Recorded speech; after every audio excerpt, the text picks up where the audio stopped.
vous pouvez utiliser une base de données simplifiée à l'intérieur de Excel 2013. Lorsque je parle de base de données, il s'agit simplement d'un tableau complexe qui va croiser un grand nombre de données. Par exemple, ici, je vais avoir un tableau avec toutes mes commandes, mais en plus, je vais avoir toutes les informations concernant les clients, les références des commandes, et puis toute la procédure pour calculer le prix, et je vais retrouver même ici les adresses des clients et les catégories des produits.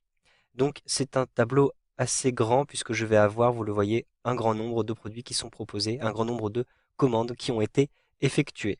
Je souhaite maintenant retrouver à l'intérieur de cette petite base de données un certain nombre d'informations et je souhaite calculer ces éléments. Par exemple, je souhaite retrouver la somme des commandes dans la période définie et j'ai défini cette période ici grâce à une petite plage de critères, donc entre le 4 avril 2012 et le 1er juin 2012. Le plus simple pour utiliser les formules de calcul dans une base de données, c'est de d'abord nommer votre base de données, puis de nommer votre plage de critères. Pour cela, rendez-vous dans Gestionnaire de noms et ensuite choisissez Nouveau pour créer une nouvelle plage de noms. Vous allez ensuite rentrer le nom et la plage en question. Ici, les plages ont déjà été créées, donc j'ai d'abord une plage commande qui recouvre en réalité, donc vous le voyez de A7 jusqu'à R33, et j'ai ici une plage date qui recouvre de A2 jusqu'à B3, donc il s'agit de cette plage de critères. Je vais en avoir besoin à l'intérieur de mes formules. Maintenant, je clique ici sur Fermer et je vais rentrer ici la formule qui me permettra de retrouver ma somme de commandes. Donc je vais simplement utiliser la formule BD somme égale BD somme, donc pour la somme d'éléments dans une base de données.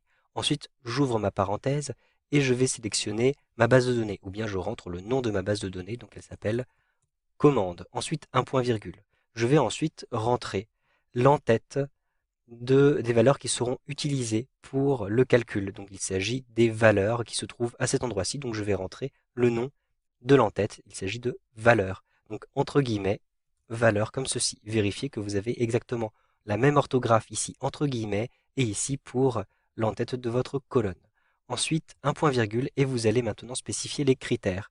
Donc les critères se trouvent à cet endroit-ci. Je peux par exemple sélectionner de A2 jusqu'à B3. Je peux aussi simplement utiliser le nom que j'ai donné tout à l'heure, donc date. Et vous voyez que j'ai d'ailleurs un cadre rouge qui apparaît autour de mes dates, puisque ici le code couleur est rouge. Je ferme ma parenthèse et j'appuie sur la touche Entrée. J'ai donc une somme qui a été effectuée. Je souhaite maintenant effectuer une moyenne. Je vais rentrer égale BD moyenne comme ceci. Ensuite, j'ouvre ma parenthèse, je rentre le nom de ma base de données, donc commande, point virgule. Je rentre entre guillemets le nom du champ, donc de l'entête de la colonne. Il s'agit toujours de valeur. Je ferme les guillemets, point virgule. Et je vais maintenant rentrer le nom de ma plage de critères, donc il s'agit de date.